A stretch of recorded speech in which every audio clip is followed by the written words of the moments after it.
गणेशाय नमः, श्री सरस्वते नमः, श्री गुरुयो नमो नमः. काल नेमी एक विनंती, लक्ष्मणा भेदलिसे शक्ती. उद्या येताची गबस्ती, सौमित्रा निश्चिती मरेल. राजा रामचंद्र भगवान की जय. अशा प्रकारे असणार राजा रावण कालनेमीला सांगत होता की हे कालनेमी आता काय झालेलं आहे म्हणले, हनुमंतराय वल्ली आणण्यासाठी द्रोणागिरी पर्वतावर गेलेले आहेत आणि द्रोणागिरी पर्वत जर आला तर उद्या सकाळी अरुणोदय व्हायच्या अगोदर लक्ष्मण उठणार आहे. त्याच्या अगोदर तुला माझं एक कार्य करायचं आहे.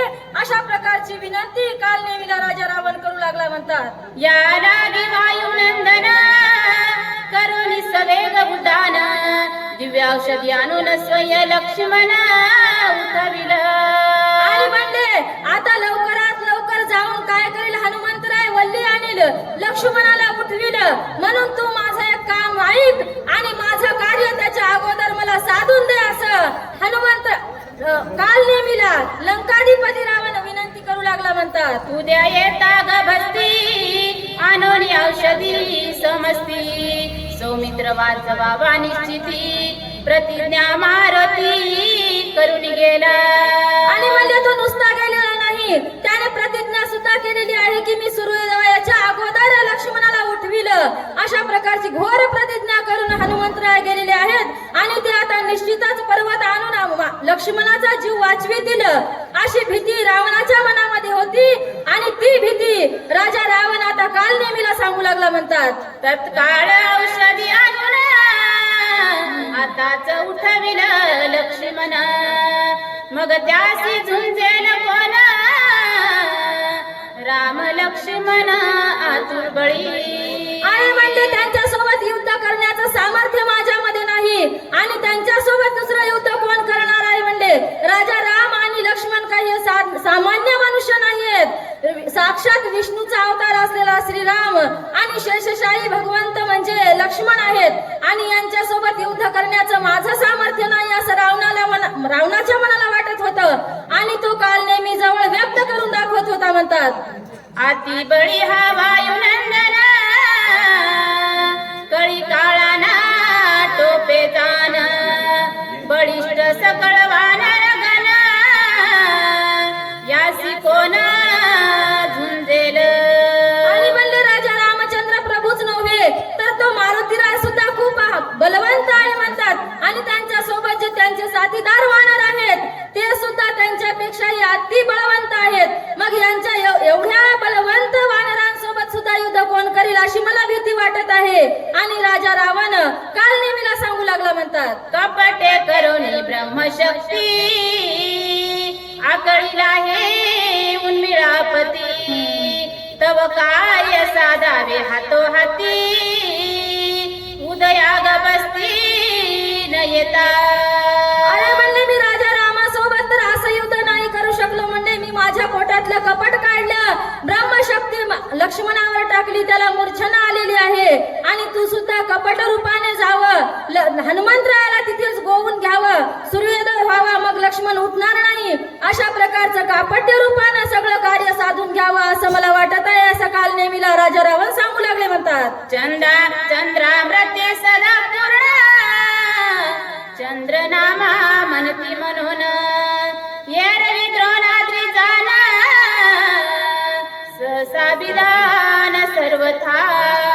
अशा प्रकारे असणारे म्हणजे द्रोणांचल पर्वत कसा आहे म्हणजे चंद्रामृतानं परिपूर्ण झालेला आहे आणि तिथे नाना प्रकारच्या औषधी भेटतील आणि मग लक्ष्मण उठेल अशी मला भीती वाटत आहे असं राजा रावण कालनेमीला सांगू लागले. रूपाले चंद्रामृत, अमृत संजीवनी त्यास म्हणत, औषधी ऐसिया अनंत, पर्वती समस्त वर्तती.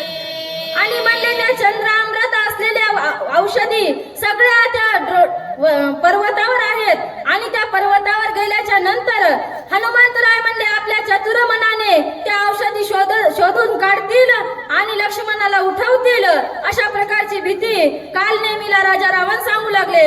तेथे गेला कपिनंदन, बहुमाया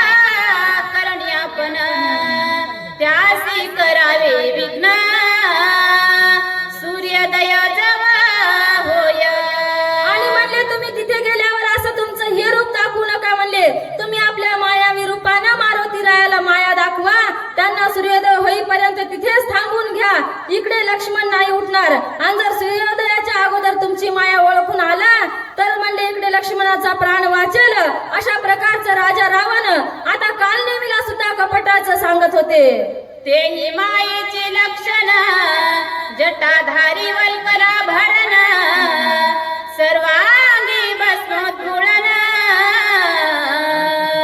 असाधारण नरवेशी. आणि तुम्ही कोणती माया करायची म्हणले? कोण? हनुमंतराय एक साधू आहेत आणि साधू कोणाला ओळखू शकत नाहीत साधूला. कारण संत हे प्रेमळ असतात, मनाचे निर्मळ असतात, ते कापट्य जाणत नाहीत. कारण त्यांच्या मनामध्ये कापट्य नसतं. म्हणून तुम्ही आपल्या जटा वळाव्यात, तुम्ही भगव वस्त्र परिधान करावं, आपल्या अंगाला सर्वांगी भस्मलेपन करावं आणि म्हणले मुखामध्ये भगवंताचं रामनाम घ्यावं. अशा प्रकारची आज्ञा राजा रावण कालनेमीला देऊ लागला.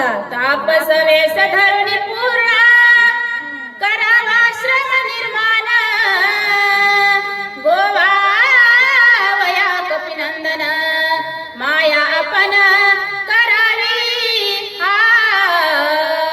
आणि म्हणजे तुम्ही साधारण वेश धारण करू नका. ज्या प्रकारे कुंभमेळ्यामध्ये वेगवेगळ्या प्रकारचे तापसी लोक आलेले आहेत, तशा प्रकारचं तापसी महात्म्याचं एक रूप घ्यावं आणि तिथे आपली सुंदर कुटिया बांधावी, आश्रम तयार करावा आणि त्या आश्रमामध्ये